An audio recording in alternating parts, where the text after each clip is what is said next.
অজু ছাড়া দরুদ শরীফ পড়া যাবে কিনা, মহিলারা বিউটি পার্লারে যাওয়া জায়েজ কিনা, গেলে কি গুনাহ হবে? আসসালামু আলাইকুম ওয়া রাহমাতুল্লাহি ওয়া বারাকাতুহু। প্রিয় দর্শক, মনোযোগ সহকারে ভিডিওটি শেষ পর্যন্ত দেখুন, অন্যথায় কোনো মাসআলায় ভুল বোঝার সম্ভাবনা থাকে। আর সরাসরি কোনো প্রশ্ন করতে বা লিখিত কোনো বিষয়ে সমাধান পেতে ফতোয়া বিভাগে স্ক্রিনে দেওয়া নম্বরে ইমো অথবা হোয়াটসঅ্যাপে যোগাযোগ করবেন। তো আমরা মূল আলোচনায় চলে যাব। সুন্নাহ শপিং আপনাদের জন্য নিয়ে এলো একটি ইসলামিক পণ্যের দারুণ প্যাকেজে থাকবে উন্নত মানের টুপি, তাসবিহ, মেসওয়াক, আতর, সুরমা, মা বোনের জন্য হাতমোজা, পামোজা এবং নবীজির 1000 সুন্নাতের একটি পকেট বই। আর এসব কিছু পাবেন একটি আকর্ষণীয় গিফট বক্সের ভিতর। সুতরাং 8টি সুন্নতি জিনিসের এই প্যাকেজটি নিতে পারেন নিজের জন্য, পরিবারের জন্য বা প্রিয়জনকে গিফট করার জন্য। দাম মাত্র 390 টাকা। অর্ডার করতে স্ক্রিনে দেওয়া ইমো অথবা হোয়াটসঅ্যাপ নম্বরে যোগাযোগ করুন। আমরা সরাসরি প্রশ্নের জবাবে চলে যাই। প্রশ্ন ছিল, মহিলারা বিউটি পার্লারে যাওয়া জায়েজ কিনা, গেলে কি গুনাহ হবে?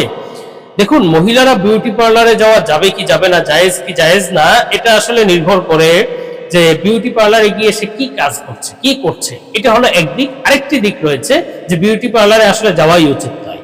তো গেলে গুনাহ হবে কিনা, এটা হালাল নাকি হারাম, এটা নির্ভর করবে আপনার এখানে গিয়ে আপনি কি করছেন।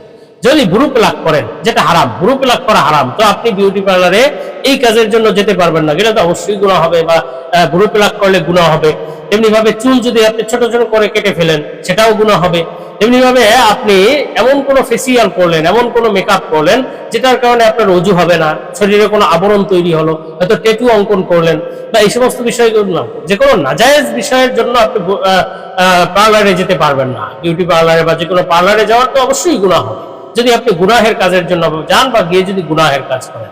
আর যদি আপনি এমনিতেই সাধারণ মেহেদি দেওয়ার জন্য গিয়েছেন, একটু সাজগোজ করার জন্য গিয়েছেন, তাহলে এটা তো নাজায়েজ নয়। কিন্তু পূর্বেই বলেছি যে অনুত্তম, যাওয়া উচিত নয়। কেননা বিউটি পার্লারে আসলে যারা কাজ করে, এদের না থাকে কোনো পর্দা পুশিদার বালাই, না থাকে কোনো ইসলামের বিধিবিধানের বালাই।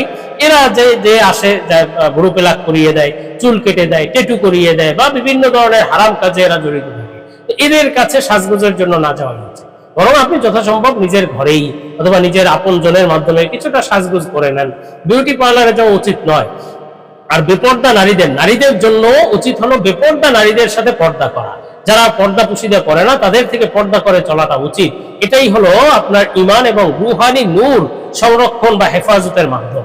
আপনি বেপর্দা নারীর সাথেও পর্দা খুলবেন না বা বেপর্দা ভাবে চলবেন না, এতে আপনার রূহানিয়াত নষ্ট হবে, ঈমানের নূর নষ্ট হবে।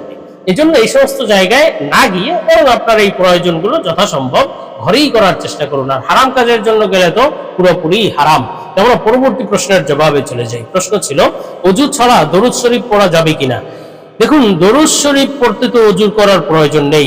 অজু ছাড়া দরুদ শরীফ পড়া যাবে, কোনো সমস্যা নেই। দরুদ শরীফ বা অজু করা তো কোরআন তেলাওয়াতের জন্য অজু করতে হয়, বা কোরআন ধরার জন্য অজু করতে হয়। তো দরুদ শরীফ পড়তে অজু করার প্রয়োজন নেই, অজু ছাড়াও দরুদ শরীফ পড়তে পারবে।